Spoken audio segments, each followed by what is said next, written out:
It is the $600 million World Expo 88 in Brisbane. Expo 88, probably the most important moment in Australian history. Everyone's invited, except for me. My parents went, but they didn't take me, which is totally fine and I haven't hung on to it. So who is invited? Well, this is Monty Punchin. It's pronounced Punchon. Oh, that's way nicer. She was at Australia's last Expo in 1888, so she's appointed an official ambassador for Expo 1988. Awkwardly for Queensland, at the same time she comes out. A centenarian, she's dubbed The world's oldest lesbian. I felt a great attraction to women always. Monty's news is a little awkward for Queensland Premier Joe Bjelke-Petersen. Despite having a lesbian aunt, Mardi Bjelke-Petersen, a sports-loving vegetarian who wrote romance novels about cross-dressing, Joe is hardly a friend of the gays. No, I'm not to blame for that, goodness me. He wants to outlaw lesbians and stop perverts, that's us, from drinking in bars, which is one of our favourite things. Despite a pumping gay scene, the 80s isn't a great time to be publicly queer. I hate them and they're spreading AIDS. So now Monty, who'd collected clippings of queer representation for decades, becomes a clipping herself, while her suitability as an ambassador is publicly debated. World Expo 88. Together, we'll show the world. Together we'll show the world, but some of you, step out of the picture.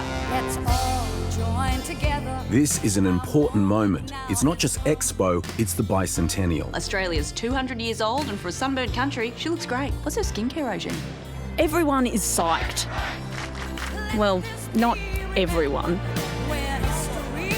The problems that were created out of the arrival of the First Fleet are still very much the problems that we experience today. Huh. Maybe celebrating invasion isn't that great. But show the world what? Who's together? Who's this we? Who belongs in this family portrait? Seems like there might be a few people who aren't included in the frame. Australia. It's a lot to unpack. Yep, that's a big exposition. And we haven't even got to the titles yet. I don't want to see anybody going down the street in a pink tutu. The homosexual capital of Australia. Now the gays themselves have taken over. Southern pests from that Sodom-like city of Sydney. That's a floodgate the Nationals will never open. What coming out meant to you. It's better to be out and be proud of yourself. I'm no longer going to lead the double life. Absolutely identify as gay. A lot of my family don't know. Gays culture. Sexual hierarchy excluded makes you an outsider. White Australia politics. It is racially based. We were accepted. Lesbian metropolis of Australia. Alice Brent. To reinvent the world their way. And set up bars for gays. The ultimate in drag. Gay discos. There's a homosexual sauna parlour. Gay restaurants. Gay nightclub. They've burst out of the closet only to find themselves in a ghetto. Now, although they try to sweep her under the carpet, Monty, who sounds like a total legend, digs in her heels and tells everyone to go to pot, which I think is like a historical way of saying, get your Monty meets the Queen, although clearly she'd already met a few, and she does get to go to Expo, which incidentally I didn't get to go to, which is totally fine, and I haven't hung on to it. Why didn't you take me to Expo? Well, look, it wasn't personal. It was just, we'd had enough of you and we wanted to go to Expo. I remember it was one of my earliest memories, and it's of being left out. Yeah. Was it good? What was it like? Yeah, it was fantastic. Don't tell me that. You should have been. You can't even get the words out. Yeah, I should have been there. It was 1988. It was the Bicentennial. It was a big time. Yeah. That's something that is missing on your CV, isn't it? Expo 88. Expo 88. Yeah, you often see that on people's CVs. You do, don't you? and you're often asked, "Were you at Expo?" Go to Expo 88.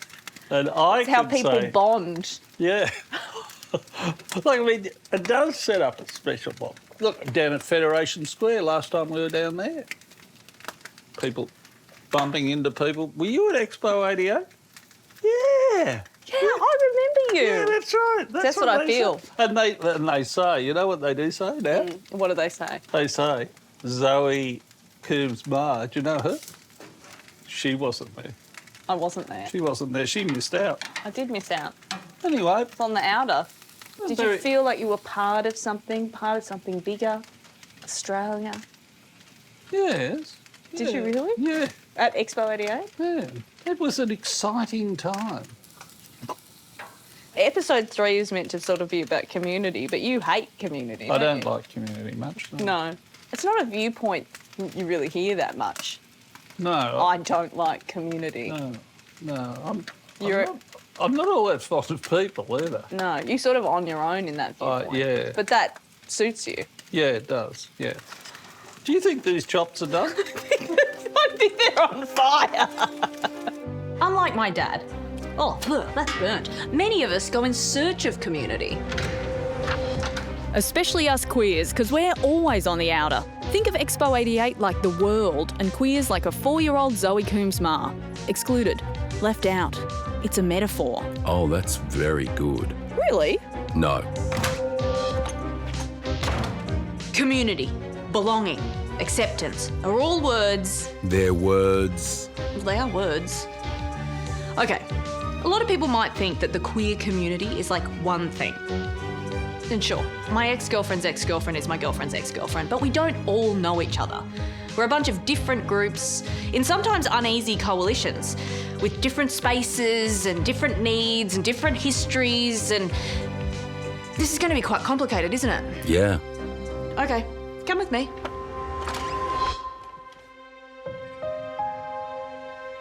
When we collect all these people together and we use acronyms like LGBTQIA+, and we think, okay, this is so inclusive, but what are they inclusive of?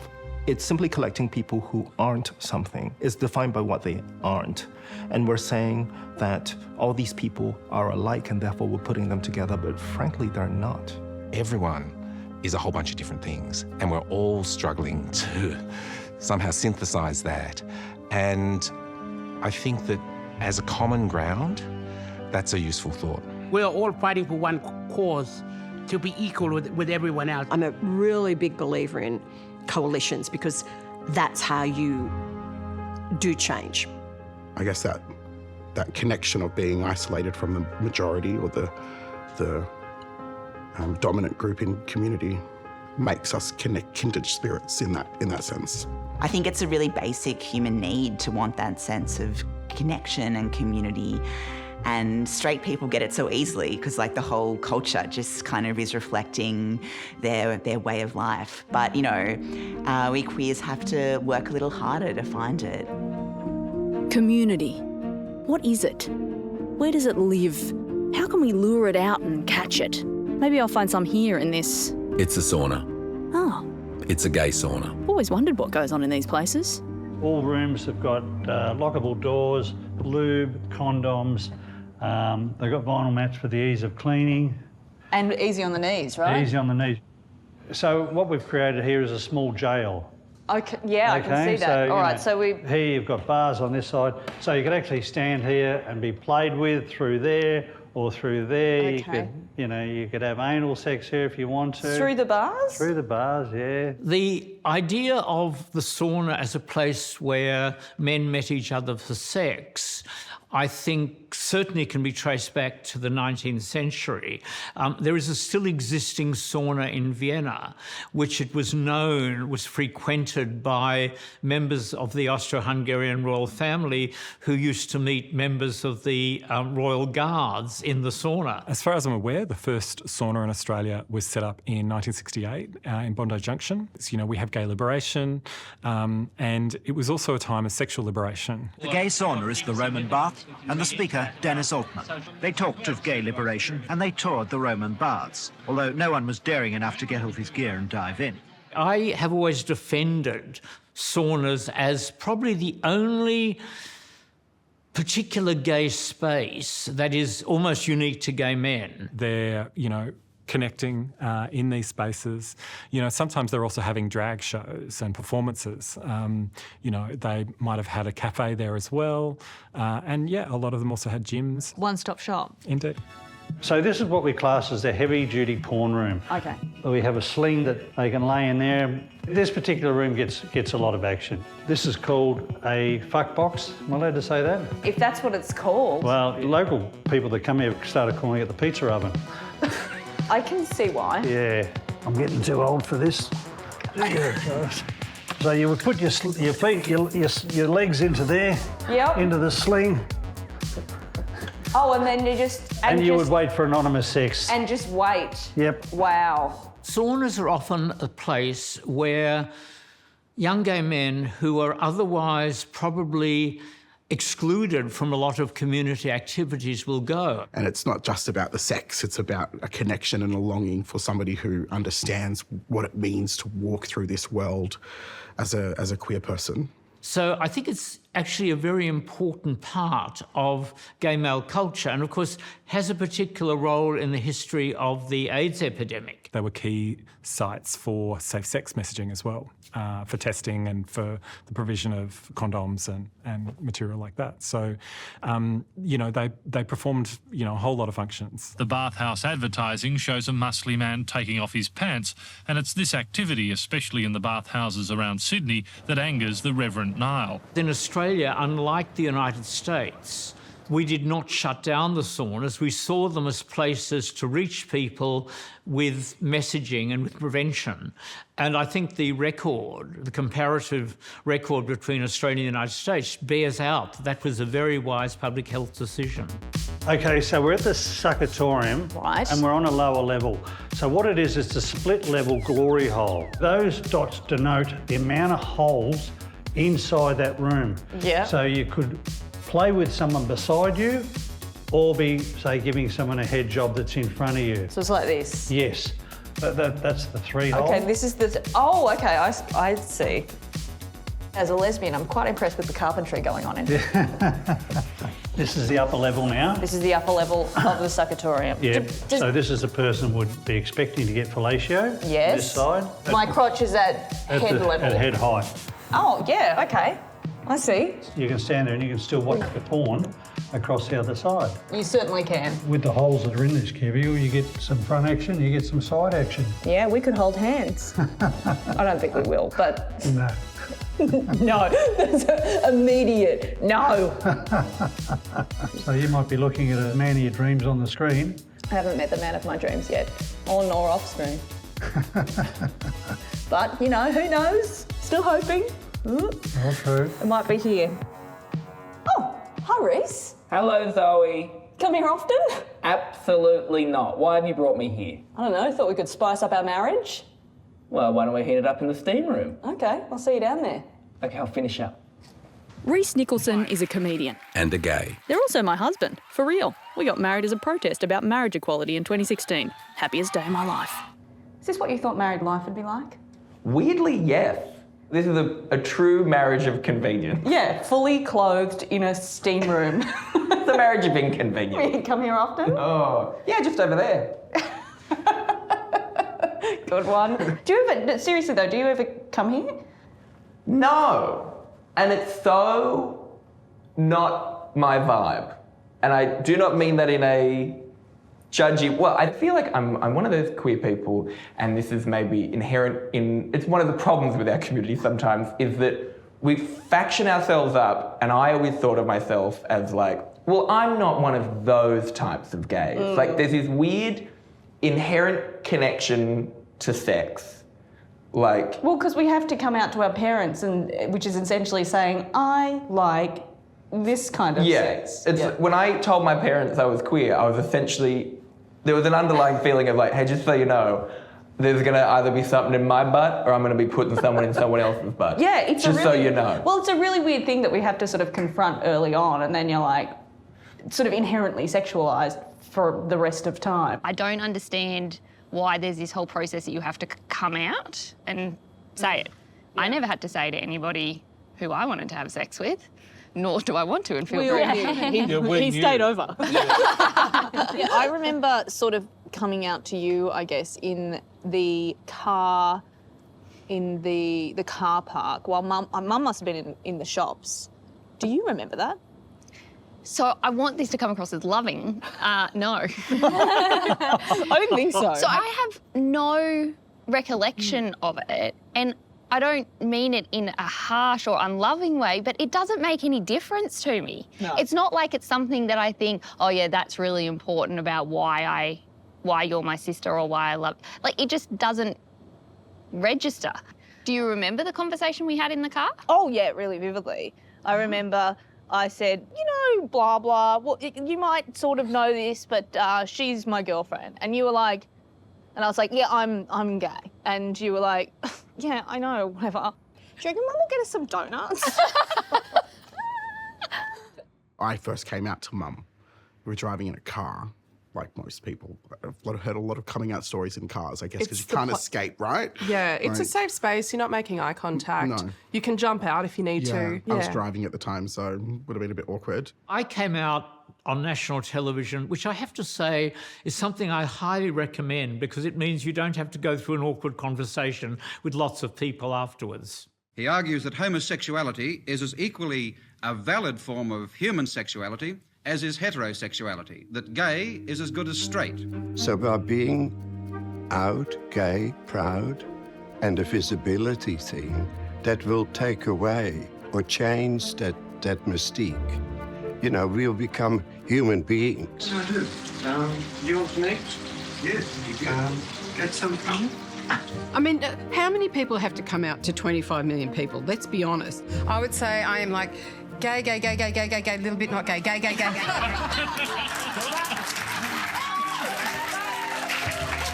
Unfortunately, there's not actually a word to describe me.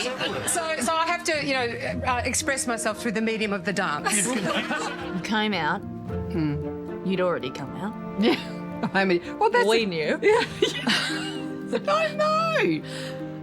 But when you... So what was it that made you decide now's the time and this is how I'm going to do it? I decided that I was going to come out and try and make something useful out of it, which was to, you know, use it as a way to support marriage equality. So coming out to my parents was quite tough because we, you know, growing up in a Christian household, I grew up believing that AIDS had been sent by God to punish the gays and that we shouldn't feel sorry for the gays because they brought it upon themselves. So when I came out to my mum, she cried. Yeah. She cried a lot. And how long has this been going on? 3 years. And her first thing she said was, well, that's a lot to undo. Oh my God. Yeah. Yeah. The second thing she said though, which was actually my biggest takeaway, was even though I'm never going to be able to accept this, I will always love you. Yeah. And you'll always be welcome at home. Did she eventually accept it though? No. So No. still... I think there were some rules that were unwritten that we would never talk about it ever again, pretty much. And I don't think there's any kind of label that says you have to come out. Come out of where? I remember once at some event during Gay and Lesbian Mardi Gras when some dude stood up and said, come out, the rainbow flag will protect you. I was like, what the fuck? And I remember being so annoyed because you don't understand what it is to be a person of colour within the gay and lesbian community. I think we have to move beyond a single way of framing our story. It's not a clear choice for us because we have multiple identities. So the coming out story for us is totally irrelevant to a lot of us. It was a concept that has been embraced by many people in the English-speaking Western world as the gold standard, that if you're not out, then you're in, and somehow you're in a deficit space. It's just so wrong in so many different ways, quite apart from the fact that there are so many different ways to live out your sexuality.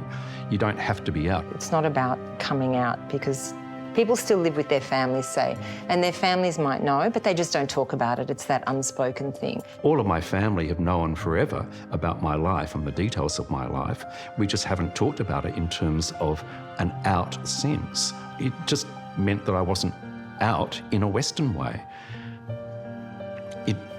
Coming out doesn't capture people's lived experiences. In order for people of colour to exist, you have to come to terms with your ethnic background, your racial background, your gender. You have to come to terms with your political refugee program, your migration experience. And those issues are always and totally supported by your family. So I, as a woman, an Arab Australian woman, my priorities have never been my sexuality first. It doesn't work in just the coming out narrative. You end up with what has been a large body of white, gay, male history that ignores a whole lot of other histories. I think the coming out story, which is our universal story, is not the only story we've got to tell. The concept of coming out isn't as simple as it seems, and it's a highly individual... No! Oh my God, I'm so sorry! This is my best work.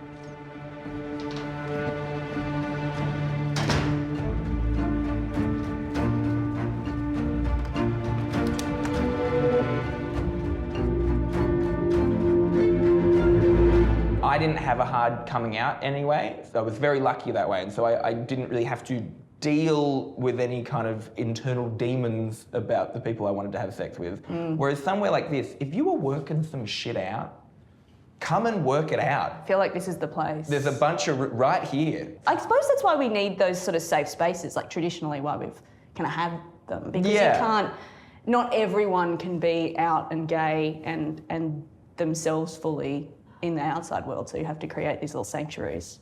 It's nice. It's nice. I mean, I feel like we're using it wrong, but...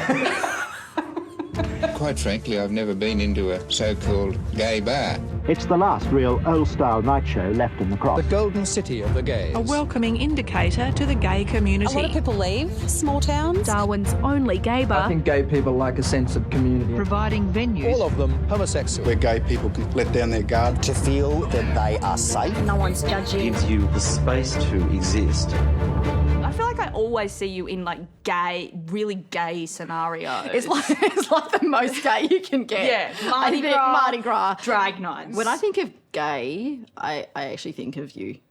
Likewise. because that's always been the context. Yeah, I met you as like, this is gay Narelda. I don't think I've ever seen you in any kind of a straight environment. I've never been in one. This theatre, queer. This voiceover booth, queer. This paddock, queer. Really queer. I had my first kiss in that tree. This library, it's queer now too. No matter how much Maroon 5 or Nickelback you play in here, it'll always be a little bit dykey. But queer spaces have existed long before I could walk into them. Melbourne, the 1950s, everyone's doing their best despite the fact I've not been born. And this is Val's Coffee Lounge. Run by, you guessed it, Val, who is, you guessed it, a gay. Frequented by theatrical types, bohemians and general troublemakers, Val's is a place you can get a dozen oysters for a penny and a wish and wash it down with a truly un-Korean Korean steak. A place where you can be a gay in a time when it's illegal to do a gay. Well, is it gay enough? No. Before you could be all yes queen and brazen about it, in the early part of the 20th century, every city has secret places where people gather, an underground network of cafes, venues... And hotels that have a reputation for harbouring homosexuals, and various clubs and nightclubs. So if anyone knows Perth, there are two places that you go, the Court Hotel and Connections nightclub. There was one in the Australian Hotel. The Kingston Hotel in Richmond. It was called the Ainsley Hotel in Canberra. It was the Buckingham Arms in Adelaide, which was known as a place for drag queens. Herein lies tragedy for a good many of them. You walk in and the carpet is literally sticky. It was hideous. It was dirty, it was grotty, it was really hot. And it was basically a jukebox. And you had a postage stamp that was a dance floor that everybody crowded onto. The long, dark staircase that you've got to go up off a public street. Similarly, sticky floors, I have to say, and sticky couches. To me, there was only men there, so I just went, that's not a place for me. Homosexuality is something that cannot be helped. In order to stay open late, they had to have a food licence. They had to provide food. You were forced to eat because that was the alcohol regulations. The worst food I've ever had. So there was a lot of vomit in those bathrooms. But with the help of, intoxicants, I managed to have quite a good time, really. Gays got their start from the underworld. The sort of club owners who bribed the police to stay away saw the potential in the gay dollar and set up bars for gays. Now the gays themselves have taken over and opened places of their own. As more people come out, Gay venues and nights are starting around the country, like Jan's Dancers in Melbourne. They're run by, you guessed it, Jan, who is, you guessed it, a gay. Jan Hillier is a butch dyke from Adelaide whose disco dancing drag empire transforms the city's queer scene. And she doesn't just give discos her first name. Here's the big news from Hillier's Disco. The drink prices at Hillier's Disco will be half the listed prices between 8 and 10:30 p.m. I wish I could go there now. The friendliest of atmospheres created by the most sophisticated of disco lighting. Looks fucking amazing there. And of course by all the cute people which have already made Hillier's their home. So many cute people. These venues are havens for queer people to meet and even catch a spot of drag. Ever heard of it? Many straight people think RuPaul invented drag, but that's actually not true. Drag has been around as long as theatre. With female characters played by men, allowing everyone to laugh at women while also excluding them from earning an income. Some historians say drag is a Shakespearean term. Others say it's a shortening of grand rag, while other historians don't care. I'll just don't go for it. Either way, drag's a huge part of Aussie culture. So tape your scrotum between your butt cheeks and follow me. It is easier if you keep your eye on the ball. Sydney, 1961. The Jewel Box opens. It's possibly Australia's first full-time drag club. We're in King's Cross, for better or for worse. Apparently, if you want a liquor licence in the 60s, you've got to have live performance. And a good cheap option? Drag. Oh, they're disgusting. Before the Jewel Box, performers had to sing live with an orchestra, but eventually the liquor courts agreed to let drag queens mime, and they've been not shutting up ever since.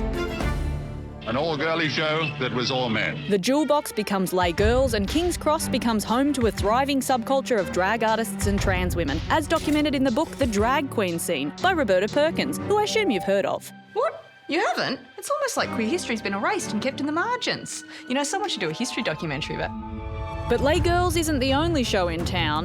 In 1969, we get Capriccios, run by, you guessed it, Dawn, the notorious Dawn O'Donnell, who is, you guessed it, a gay. Oh, at least that. Like me, Dawn starts out as a professional ice skater. Here I am, oh, whoopsie daisy, before setting Sydney's queer scene on fire, maybe literally. Dawn O'Donnell was like the Abe Saffron of the lesbian movement. She ran clubs, nightclubs. She bailed out drag queens from police cells, and she's rumoured to have burnt down a few clubs, etc. as well. The point is, Dawn did a lot of great things for the gay community, even being a controversial figure. Even if she was a gangster. Well, you know, no one's perfect. And Dawn denies the arson but may enjoy the rep. Legend. In the 80s, she moves to the inner west, which proves less flammable. She takes over the Newtown and the Imperial. The setting for the international hit movie Priscilla. Drag becomes a household name and a defining symbol for Australia's queer communities. In a world where drag has become so popular and commodified, it's easy to forget not long ago putting on a wig and miming a song could get you arrested, assaulted, or worse. Thanks in part to lesbian entrepreneurs like Val, Jan, Dawn, and Capriccio, we've had more iconic drag artists in Australia than you can poke a stick at. But stop poking sticks at drag artists. They don't like it. This is a dumb question. There's got to be lesbian sex on premises places, right? Well, they have ladies only nights here. Wow. Yeah, they have, I mean, traditional. How does the glory hole work there? I don't know, just kissing, just just whisper, what's your star sign? Yeah. But kissing through a glory hole isn't the only way lesbians have gone bush. Oh, everybody to their own. In 1983, Alice Springs hosts a 2-week women-only international peace camp at the Pine Gap Defence Facility. Big mistake, Alice. Big mistake. Big. Huge. Roughly 700 women show up, and guess what? Some of them are gay. In an ironic turn of events, while protesting the dangers of nuclear energy, all their periods sync up and they become as powerful as 9 Chernobyl reactors. Those who didn't go in gay transform into radioactive lesbians. My God, no. Sounds like art school. And like art school, many of them stay on way longer than intended. A lot of them are still there now. Lesbians attract more lesbians like a lesbian Katamari. By the early 1990s, the lesbian population reaches what the mathematicians call a critical mass and what I call Bunnings on a Saturday. And that's how Alice becomes the lesbian capital of Australia. Oh look, I'm in the city again, because lesbians have spaces here too. From this street corner to none of these bars on Oxford Street, because the scene has always catered to everyone.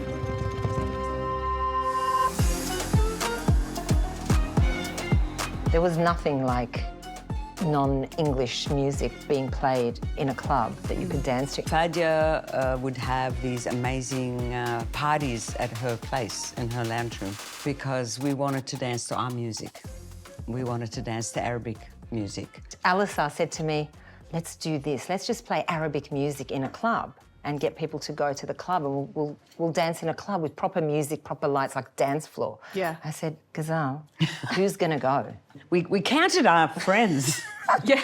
We thought, hey, look, OK, we'll just hire the place. If we can get 25 of our friends to bring one each. And how many people showed up? 25? 500. It was 500. It's 350, actually. Oh, was I making that up? Yeah. The next one went up. Do you remember that moment of realising, oh, there's more than 25 of us? Yes.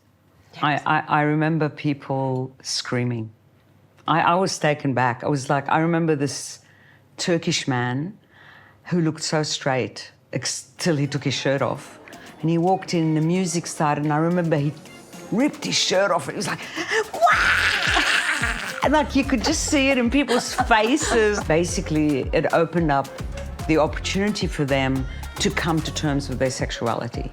There was an understanding, an unspoken understanding that you don't have with other people that are non-Arab. In that short time, in those four walls, that night, you've got this other family that understand you and understand the pain, understand the rejection, and then still have a good time.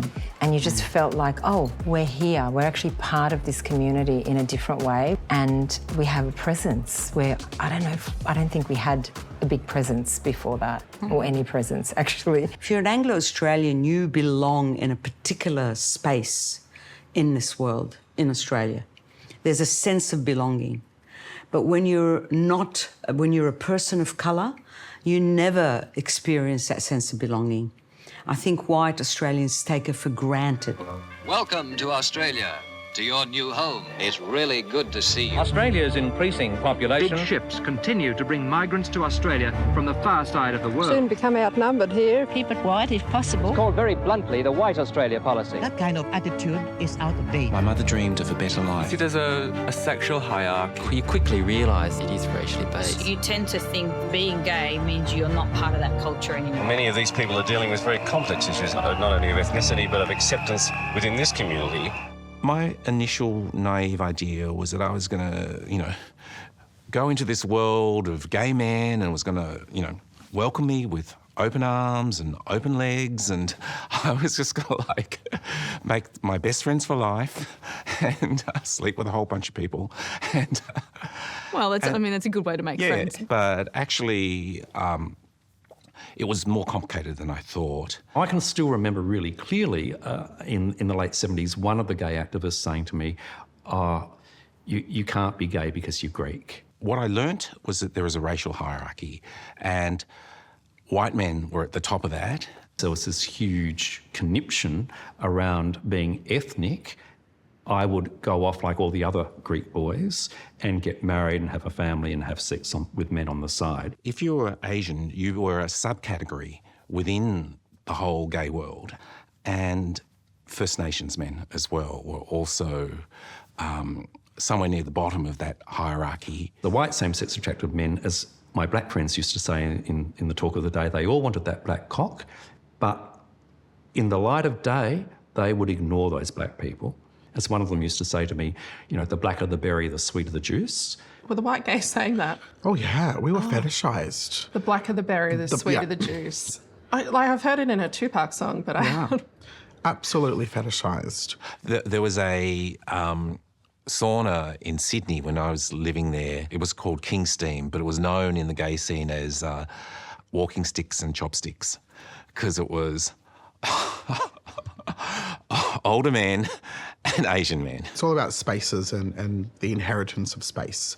So where we feel the most comfortable is obviously in spaces where our blackness and our queerness aren't in competition, but are viewed as equal. It's a needed and a special want. And I think if we have that exclusive group and come together, then I think it's a good thing. It's both designed by and for black queer people. I can't tell you where we go, but we do... Why don't you want to tell me where you go? Because you might want to come.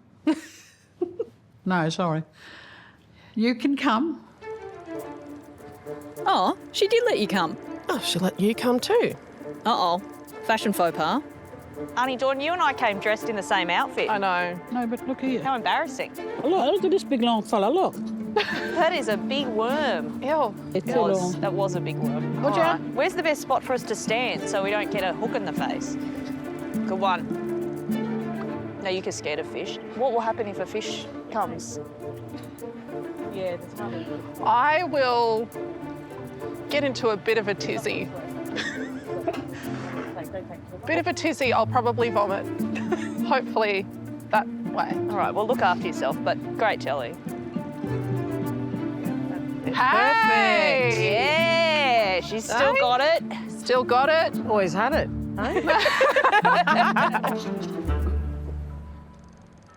We started the group because there was really, nothing here really in Brisbane for us. I wanted to create like a support group so that they said, we can share the same experiences. And yeah, it was basically about having a safe and inclusive healing space, a space for connection to culture. I think just with Mob 2 as well, like shame is a huge part of, I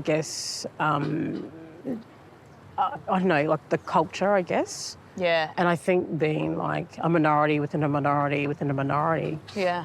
being a black queer woman, there's so many complexities. And so for many people who live dual identities in that way, there is a real tension around what it means to be part of these two communities. We have needs, and I think we have special needs. We have different needs from white women. In the LGBT community, you have different groups, and you don't have one group. No one person is just one identity. All the different intersecting issues. No matter what organisation you're with, the infighting is always extraordinary. I mean, even the notion of what is the community. It's like everybody was fighting amongst each other. Ongoing tensions about the level of organising together. Political tensions. There are still people who I think hate me for something I said in 1975 that I have long forgotten. But that's all part of the growth of communities. There are also sexual tensions. So I'm picking up some tension? Inevitably, as a movement grows, it will become less and less unified. And providing people are willing to still talk to each other, I think that's an asset. The big divide that, of course, happened, and happened everywhere in the 1970s in the movement, were between women and men. I mean, a lot of lesbians felt that they were not taken seriously, that the men disregarded them, that the issues were increasingly different. What? There's a difference? I thought we were one big happy rainbow family who all love each other.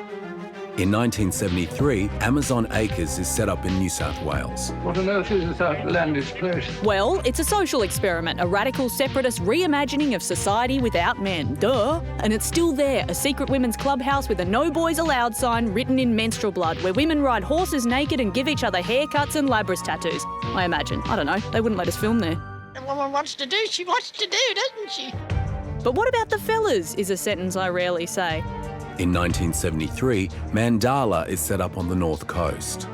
It's an intentional community for gay men and their friends, united, it seems, by a common love of building in the nude. Why wear anything at all? In 1982, Mandala plays host to Australia's first gathering of radical fairies. Who seek to elevate queer consciousness through environmental spirituality and countercultural paganism. Yes, please. In 2002, the Fairyland Sanctuary is established. I have to say, I am feeling very calm here. Yeah, people say that. They come here and immediately feel great. I'm becoming a hippie already. It only took 20 seconds. These are our veggie gardens, and What do fairies eat? beans, daikon. I'll do a little bit of lesbian representation. I'm taking you to Oh. Thelma's Drag Boutique. My God. Fairies like to gender fuck, if you like, and push the boundaries of masculinity. Oh, yes. Slowly becoming a radical fairy. Oh, I quite like these. They're very comfortable. So, look, this is at the gathering. We set up a steam room, a sauna. A steam womb. A steam womb. How many fairies fit in a steam womb? How long is a piece of string? Yeah, Zoe? it's really how many chucks would a woodchuck chuck? That's a different saying, isn't it? Yeah. It's very comfortable in there. It's very comfortable. I'm imagining it like just just full to the brim with fairies. Yeah, well, you've got to be careful that people don't get overheated. No, you don't want a hot fairy, do you? Speaking of hot fairies... The one thing I'm still judgy about is the steam room, only because I can't imagine... I'm 32, which isn't old, but it's old enough to get puffed during sex. You mean it's too close? It's too claustrophobic. It's warm. I can't deal with the steam room, even if I'm not, fucking some rockin' twink. That's where you reminds me. You're fucking some rockin' twink. Well, because you are one of my favourite things. I don't know if we can cut this out if you want. You're one of my favourite things, which is a blouse, right? Yes, I'm a feminine top. And yeah, it is like, you'd realise in this situation, you're going to be doing a lot of the work. And then, I get tired now. And I'm like, this is true. Recently, in the middle of having sex with my long-term partner, I had to stop and have a drink of water. And I feel like that... Are you serious? Yeah. And oh, wow. Like, from one of those, it would have been I reckon it would have ruined the mood as well. We haven't talked about it, my partner and I, but I have one next to my bed, our bed. One of those huge bottles of water. I have a whole row of people with little cups of Gatorade, like I'm doing a marathon. They just throw it in your face. But I mean, I'm a lesbian. We go for a long time.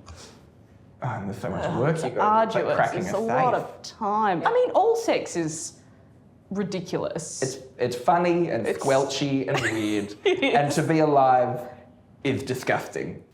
Do you know what? I think they should make it illegal again. There, I said it. The end. Zoe, come on. All right, off we go again. Community, belonging, acceptance. While acceptance has been the goal for many, not everyone wants to fit in. How long have you been in here? The whole time. Wow. Do you mind if I just stay for a bit? It's hectic out there. Sure. Yeah, cool. Can I continue? Yeah, go for it. Meanwhile, at Fairyland... So you've really been in here the whole time? Yeah. Well, so you just talk while I do stuff on screen? Yep. Someone want a bowl with chickpea curry and Thai chicken curry? No dice. No, I'm going to put everything for no one. Everything for no one. Yeah. That sounds like a metaphor for something, but I don't know what it is. Yeah, no, I'm not sure. We'll work it out. We'll call back to that. Yeah, we will call back to that. So thank you so much for having me, fairies. I feel very blessed and honoured to be here. I guess I just want to know, what does it mean to be a fairy? Big question. Well, they say for every answer you get, there is a different fairy, a different answer. Well, I think that fairies are like creatures of the in-between. Like, we're not men and we're not women. We're something in between those two different worlds. We're part in a magical world. Like, we got one foot in one world and one foot in the other. Yeah, the smoosh in between the things. For me, it is political.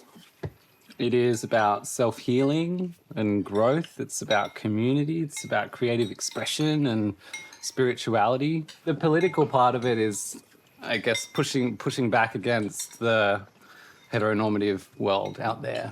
You know, the sanctuary is kind of a queer bubble, you know, trying to get away from that gay assimilationist political movement, I guess, so that we can reconnect with our magical cause, you know, our queer essence. So what do you mean by gay assimilationist? I guess I mean the kind of mainstream gay political debate, you know, like fitting a rainbow peg into a beige hole, basically. I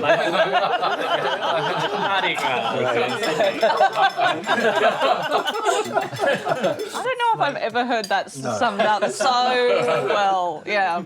Yeah, we have queer ways of being. We have queer histories. We have queer culture. We have queer role models. So I think reclaiming that and exploring that and expressing that is really important. Yeah. It's really at the root of Radical Fairy for me. Oh, I love it. Like, so much conversation around queerness, you know, in the acceptance, etc. is that we're just like you. We're just like you. Love is love. No. And I'm like, no. No, I know, right? I like you, fairies. The more mainstream something is, the more it tends to be conformist and more palatable. And if you look at television ads, it's very interesting. They often show same-sex couples in advertisements. So clearly there is a belief that there is a considerable queer market worth tapping. As tempting as it is, we can't just kind of float off into sort of this pink-tinted, comfortable middle-class existence. I think it's really important to keep tied to our roots as a criminalised underworld. Remember, that's where we came from, and a lot of us are still there. Gays have gained an extraordinary economic and political clout in recent years. Phenomenon that you can call the gay dollar. The rise of niche markets and the pink dollar. The #1 sponsor. Tuned for gay families. Are welcoming the pink dollar. Cashing in. They have disposable income. Been like a flood of interest. The years have been shunned. More visible. You've only got to look at the images that advertisers use. Mardi Gras was televised for the first time. Great opportunity for exposure. Dollar speak. Targeted at the gay community. Representation. Big business hawking their wares. The privilege of being a sponsor. And increasingly, household names will take the plunge. It wasn't that long ago we were arrested for simply being on the street. But now we're so popular, big brands are on board. We've gone from a minority to a demographic. So how did we get here? And at what price? The Mardi Gras is first broadcast in 1994. Everyone's totally cool with it, and it's not controversial at all. Complaints continue to arrive at the ABC From 89 senators and MPs who say it's an assault on family values. That same year, Priscilla is a major hit. queers are creeping onto the screens. Look, it's Heath Ledger being gay. I might be gay. By the 2000 Olympics, drag queens are featured among our national icons. And the torch is carried down Oxford Street. It's Australia's biggest event since Expo, and queers are finally part of the official picture. And now we've got our own bloody Expo. They're even letting lesbian clowns make historical documentaries these days. But until recently, we only saw glimmers of ourselves on screen. Cross-dressing to watch children fight, okay. And cross-dressing to drink in bars. And cross-dressing to nod at children. Nice hairdo, though. Oh, Mr. Rudd, I've just had the most marvellous brainstorm. You couldn't be explicitly queer, you had to keep it subtle.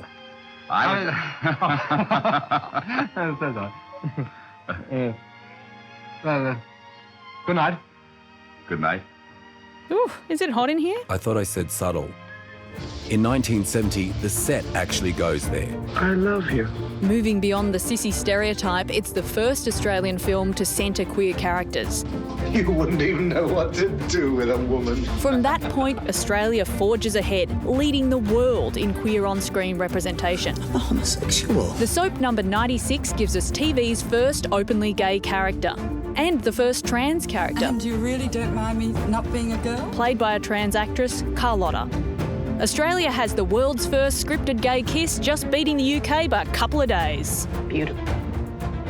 Sucked in England. Who knew? Australia, representation, we were the best. Representation is important because I think people form their sense of what is normal, what is acceptable, what is aspirational through representation. I was always conscious of how white the gay male media is. In terms of gay erotica, it's very difficult to find images of Asian men because they are perceived as not as sexually aggressive and because they're perceived as having small dicks. Hang on, is that you? That is me, actually. That is me about 25 years ago. Oh, my God. Yes, I think that was 1997, China Dolls, a documentary about gay Asian Australian men. Oh, my God. How am I going to tell Mum and Dad? Well, I'll become so busy that no one will be able to ask any questions. And then when the question of my sexuality came up, it would be like, well, he can't have a girlfriend because he's too busy. And it was very groundbreaking at the time. For me, it was a critical moment in terms of coming to accept the complications of sexuality and race, seeing that other people had similar experiences. I do want to talk about Big Budu Troy. Oh, what's this slam? You know, there's not many times where I see my full identity reflected back to me. And so to watch the mainstreaming of the titters and the phrases, what's this then, slut or Big Budu Troy, was fantastic. The white gay men now know the term big budu. Or they're just like, slut. I got friends, white gay, like proper white, proper gay, who messaged me being like, slut, and I'm like, I don't know how I feel about this. Which way? Which way? Like, pay week, neck week. Like, what are we doing here? But, like, that's reconciliation and symbolism and connection and coming together as a community. We don't often stop and acknowledge that. My first recollection of knowing that I was gay was, it would have been 1972 Checkerboard. Well, I was sitting next to my dad on the lounge watching that show, not knowing what was coming up. And when those two men kissed, I was like, oh, I'm like that, that's me. You know what I mean? There was that moment. But there was this, commitment of being part of the change that made us say, yes, of course we'll do it. And then, after so much headway in the 70s, suddenly us queers disappear from the screens. It's almost like something happened in the 80s. These days, everyone wants a piece of us. But in the 80s, we're not in the family photos, we're hidden away, out of sight, a dirty little secret under the stairs, much like Harry Potter. And this joke about J.K. Rowling, which will not be making it to air. Enter the 80s, and AIDS exploded onto the scene. Failure of the body's immunity. Yes, I'm afraid. Viral killer. An epidemic. It's really very frightening. And the entire community and every government has to work together. He's a lost lover or friend, brother, son, daughter. I just remember Donnie Smith, Ron, Ken, Madison, George, Robertson, It never gets easier. I hear those names a lot. I think mine was the first generation of gay men to not know a time before AIDS. It was terrifying not only from the standpoint of the disease itself, but it was also terrifying because of the reaction from society. At first, only gays and IV drug users were being killed by AIDS. But now we know every one of us could be devastated by it. There was open slather in the media against gay men. We should be castrated. It was horrific because you would see people who were unwell on the street. It was kind of a real galvanising moment for our community. Like, it was, I mean, words can't, I don't even know how to describe those moments, because you look back now and you just think, oh my God, that was like madness back then. Everyone was shell-shocked and with no idea, was this ever going to end? You got to remember there was no end point for it and there were no treatments. There was also an incredible bonding in that time. It was really a great experience to see people pull together within the community in those days, because we couldn't rely on other people outside the community. We couldn't rely on the media, we couldn't rely on the health authorities. The AIDS epidemic created an extraordinary mobilisation across the queer community. And I say queer community deliberately because the people who became involved as volunteers, we're talking about hundreds and hundreds of people in every state in Australia, were not only gay men. Lesbians were the backup for the gay men. They looked after those gay men. These women just came and helped and gave of themselves. In the worst of times, you see the best of human behaviour.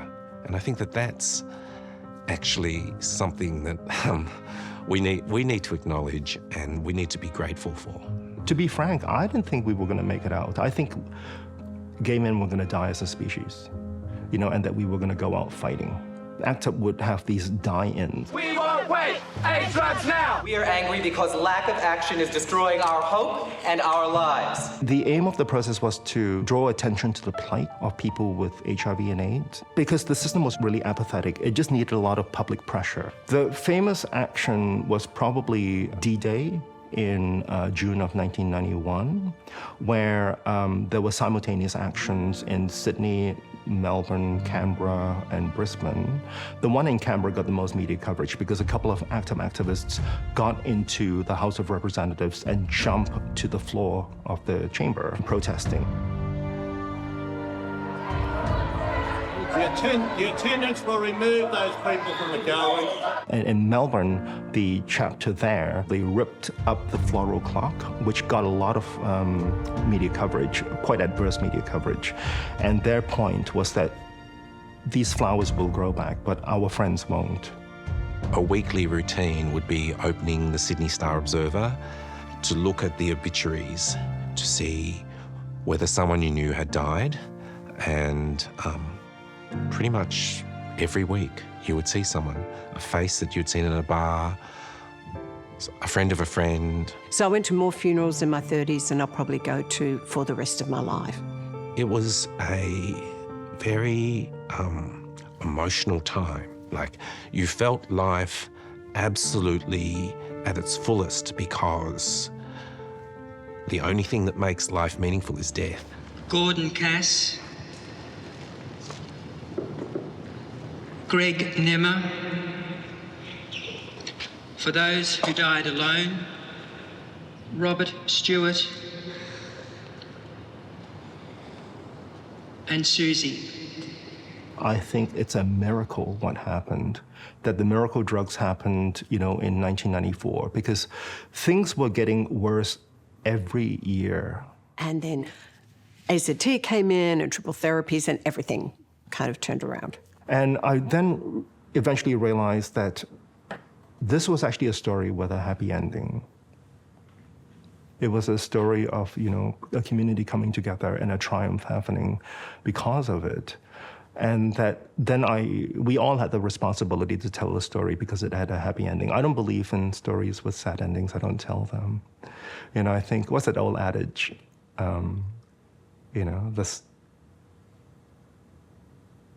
Whether a story is a happy or sad one depends on where you put the ending.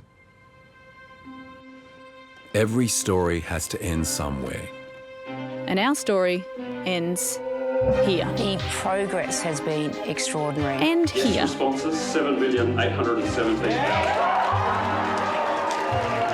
And here. The first float represented Australia's First Nations. Australian gay couples. Transgender rights sought asylum in Australia. Sexual and gender diversity. The fight is ongoing. There's no easy way to sum this up. No jingles or flags or Expo-style slogans. This queer history is a spiky beast, but if you stand off the edges, it loses its meaning. Kind of like Everything for No One. Oh, there's that callback. So in conclusion, we're together, but different. But we don't have to be together, but we're playing different instruments in harmony, a patchwork, a fruit bowl, a band, a rainbow. Help me out here, man. How am I going to end this? How would I know? I'm just the voiceover guy.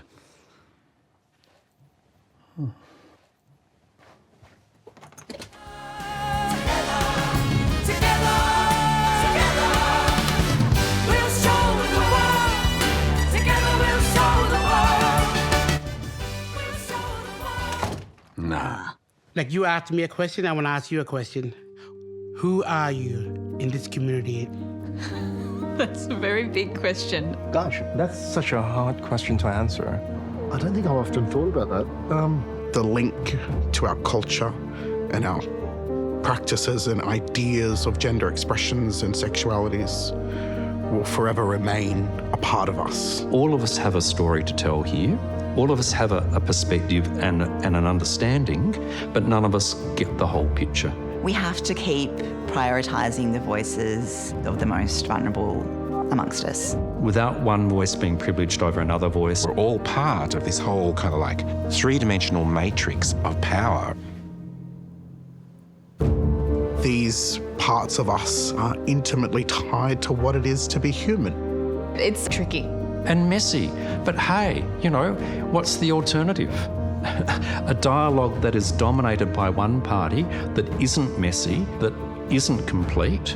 I'm just one little element in a big constellation of all of our stories. That's sort of how I see myself in this thing, as just one person who's able to kind of filter. I see myself as a filter, I suppose, like a funnel. Funnel girl and beyond. Or maybe a juicer. You are a fruit ball, but when you juice it down a bit, it tastes sweet, baby. Yes. Cut.